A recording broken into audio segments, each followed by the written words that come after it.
Muy buenas tardes, mis queridos hermanos, aquí una vez más entre ustedes. El mensaje de este día, domingo 3 de mayo 2020, a las 18 horas, tiene como título El glorioso Hijo del Hombre. Mi texto bíblico está en Marcos capítulo 2, del 1 al 12, mis amados hermanos.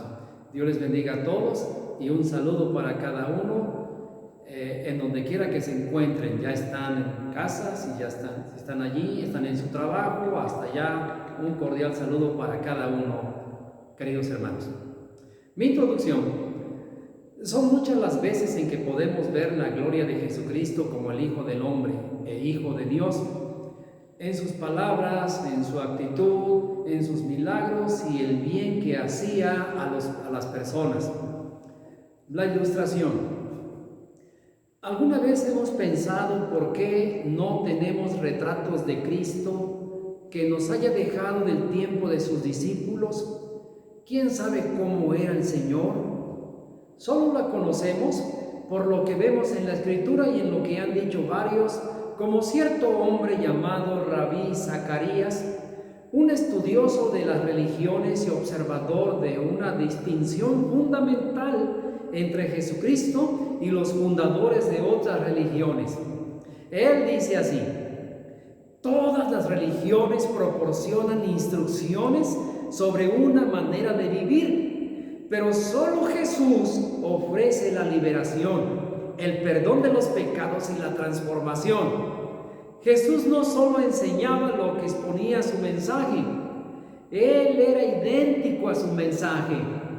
Tómelo en cuenta, es bien importante esto que acabamos de mencionar. Mi propuesta, mis hermanos: mostraré que lo glorioso del Señor Jesucristo se manifiesta en la gran cantidad de gente que le seguía. 2. En dar el perdón de los pecados. Y 3. En dar a los líderes religiosos de su tiempo una clara señal de su autoridad divina. Muy bien, número 1. La gloria del Hijo del Hombre se manifiesta en la gran cantidad de personas que le seguían. El texto dice, el capítulo 2 de Marcos, versículo 1. Entró Jesús otra vez a Capernaum después de algunos días y se oyó que estaba en casa, e inmediatamente se juntaron muchos, de manera que ya no cabía ni aún a la puerta, y les predicaba la palabra. En ese versículo 1, el Señor nos enseña que una vez que apenas llegó a Capernaum, luego que se enteraron que estaba allí, se juntó mucha gente en la casa, de modo que ya no cabía ni uno más. Todo esto era muy común en Jesús, que de alguna forma había llamado la atención de muchos y le buscaban por donde quiera que Él anduviera.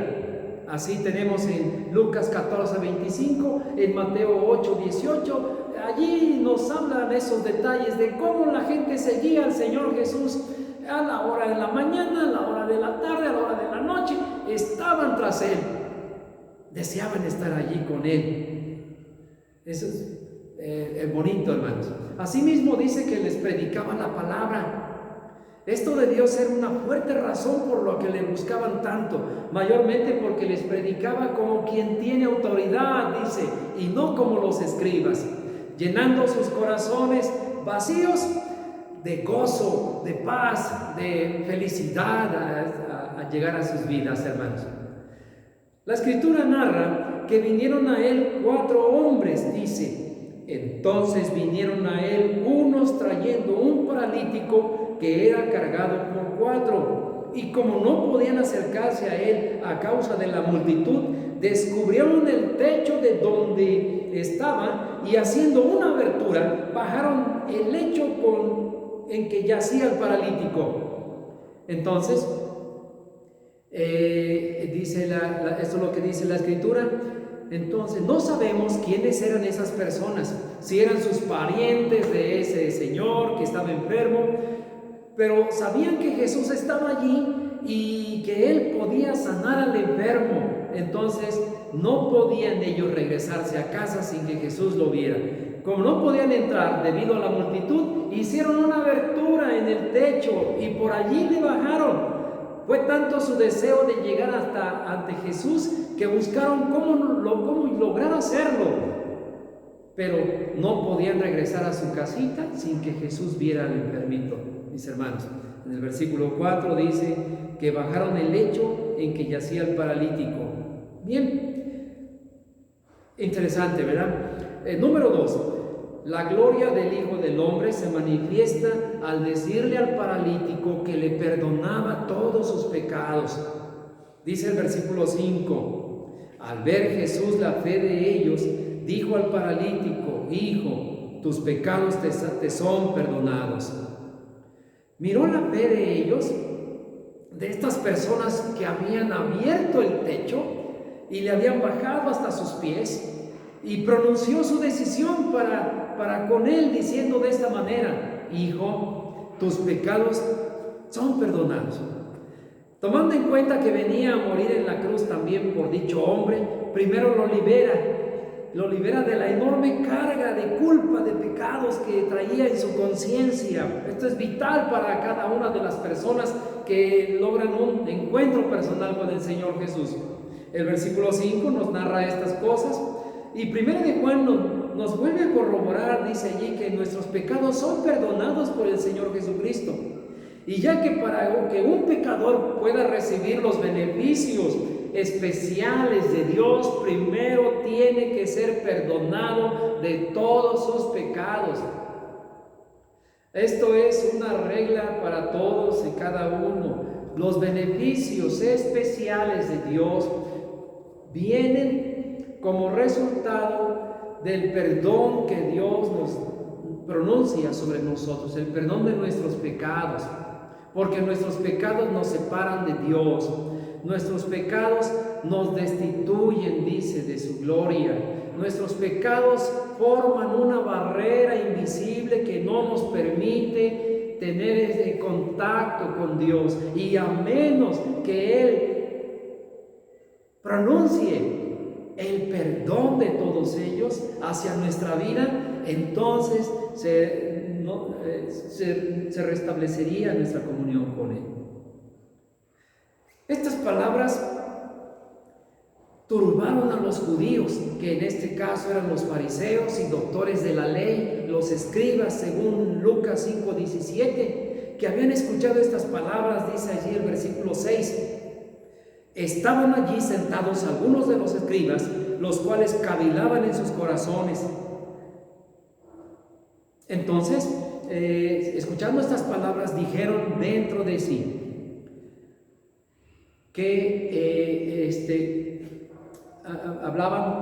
dijeron que Jesús blasfemaba, porque solo Dios puede perdonar los pecados, y para ellos Jesús toma un lugar que no le pertenece de acuerdo a sus ideas de estos hombres. Versículos 6 y 7. Estaban allí sentados algunos de los escribas, los cuales cavilaban en sus corazones, y Jesús dice de esta manera: ¿por qué habla así? Dice, blasfemias dice. ¿Quién puede perdonar pecados sino solo Dios?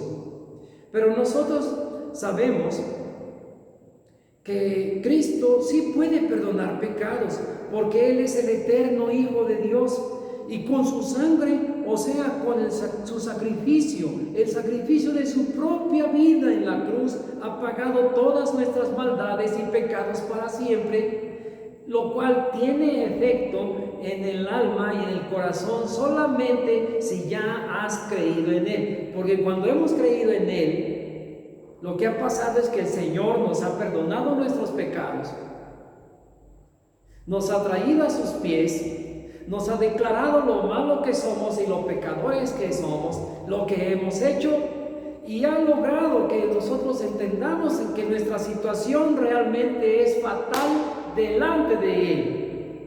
Por lo tanto, tiene que haber en nuestra vida un arrepentimiento, un reconocimiento, con tristeza, con dolor, de que le estamos ofendiendo, de que le hemos ofendido. Y entonces Él pronuncia las palabras gloriosas que dice tus pecados te son perdonados.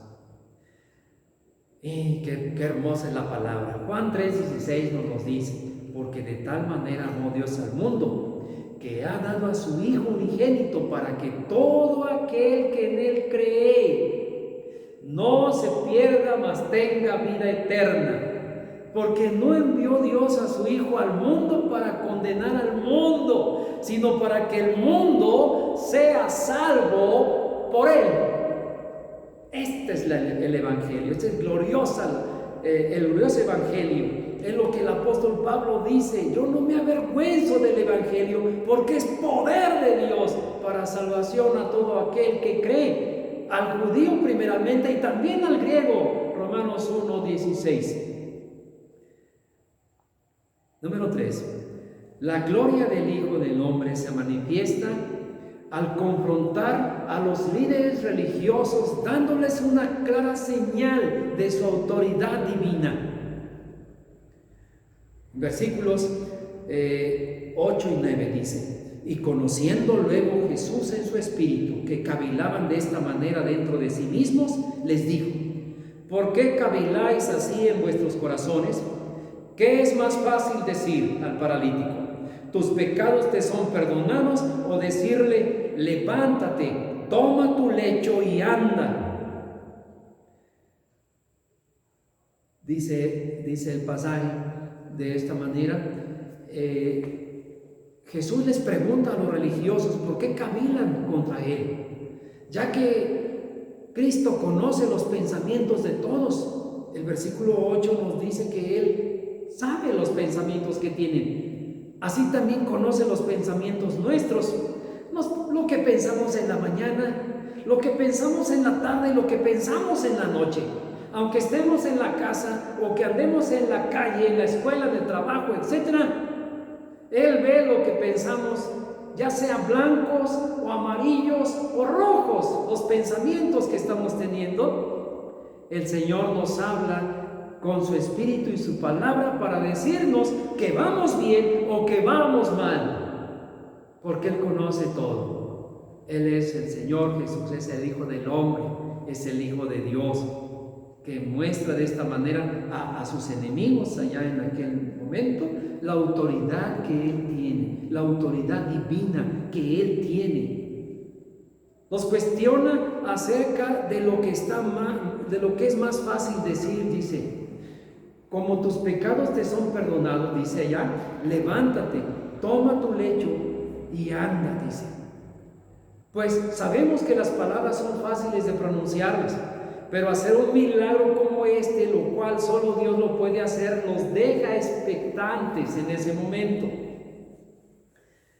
Jesús les demuestra con un milagro a los judíos que Él tiene la autoridad de perdonar los pecados, y le dice de esta manera al paralítico: levántate, toma tu lecho y vete a tu casa. Levántate.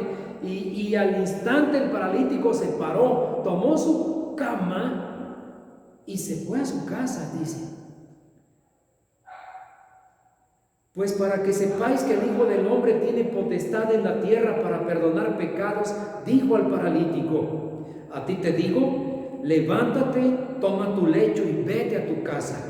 Entonces él se levantó enseguida y tomando su lecho salió delante de todos, de manera que todos se asombraron y glorificaron a Dios diciendo: nunca hemos visto tal cosa.